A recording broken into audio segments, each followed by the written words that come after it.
Hello and welcome back to Shakesyear. We are working on Sejanus, his fall, and we're going to finish up Act 5, Scene 4 today, hearing from Sejanus. Now, remember, a lot of bad things have been happening around Sejanus lately, but he still thinks that he should be a god, so he's just kind of letting it bounce off him. But he did agree to make one more sacrifice to the goddess Fortune to try to get some good fortune, and also to appease Terentius and some of the others that were worried about him. So at the beginning of this scene, we had this sacrifice happening. We had the priest, and he's like, everybody has to be pure, and they used honey, and they used milk, and they had poppies, and they said the right words, but then the statue of Fortune turned her back on them, and they're all like, oh my goodness, this is a terrible thing. And then some more of Sejanus' faction came in, and they're like, they put the head back on your statue, but now all of a sudden there's a noose around it, and then we saw like a meteor in the sky. They call it like a big ball of fire, but by our terms it would be a meteor in the sky.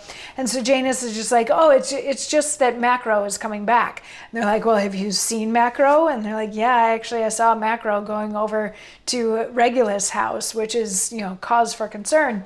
So Sejanus says, send for the tribunes. We will straight have up more of the soldiers for our guard. Minutius, we pray you go for Cotta, Letarius, Trio, the consul, or what senators you know are sure are ours. You, my good Nata, for Laco, provost of the watch. Now, Satrius, the time of proof comes on. Arm all our servants, and without tumult. You, Pomponius, hold some good correspondence with the council. Attempt him, noble friend. And by this point, they've all left, so it's just Sejanus left. These things begin to look like dangers. Now, worthy my fates, Fortune, I see thy worst. Let doubtful states and things uncertain hang upon thy will. Me surest death shall render certain still. Yet, why is now my thought turned toward death, whom fates have let go on so far in breath, unchecked or unreproved? I that did help to fell the lofty cedar of the world, Germanicus, that at one stroke cut down Drusus, that upright elm, withered his vine, laid Silius and Sabinus, two strong oaks, flat on the earth, besides those other shrubs, Corgus and Socia, Claudia, Pulchra, Furnius and Gallus, which I have grubbed up. And since have set my axe so strong and deep into the root of spreading Agrippina, lopped off and scattered her proud branches, Nero, Drusus, and Caius too, although replanted. If you will, destinies, that after all I faint now ere I touch my period, you are but cruel, and I already have done things great enough. All Rome hath been my slave, the Senate sate an idle looker on and witness of my power, when I have blushed more to command than it to suffer. All the fathers have sate ready and prepared to give me empire, temples, or their throats, when I would ask 'em. And what crowns the top?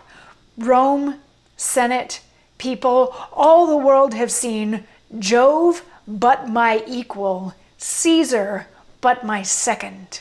'Tis then your malice, fates, who but your own envy and fear to have any power long known.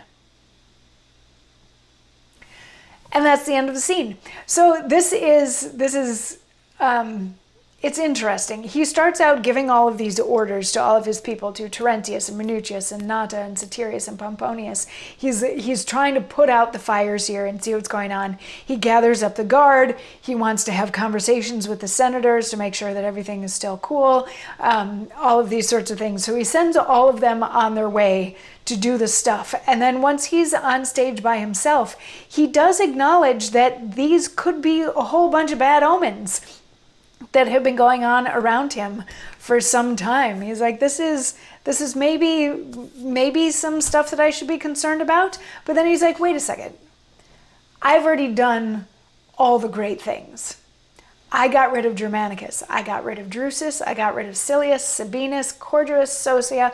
He lists all of these people that he's been able to get rid of, and including the fact that he is ripping apart the Agrippina crew. He's like, I've already gotten rid of all of my enemies. I've done great things.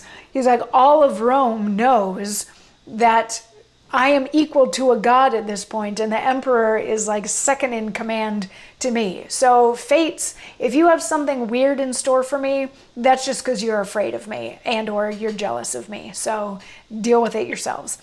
So there's a brief moment in this monologue when it looks like he's gonna acknowledge his own humanity or his own frailty or something along those lines, but then he squashes that and says, no, actually I'm worthy of being a god, so this is the gods just messing with me. I'll be fine. I've done plenty. I've done loads of good stuff. I'll be fine.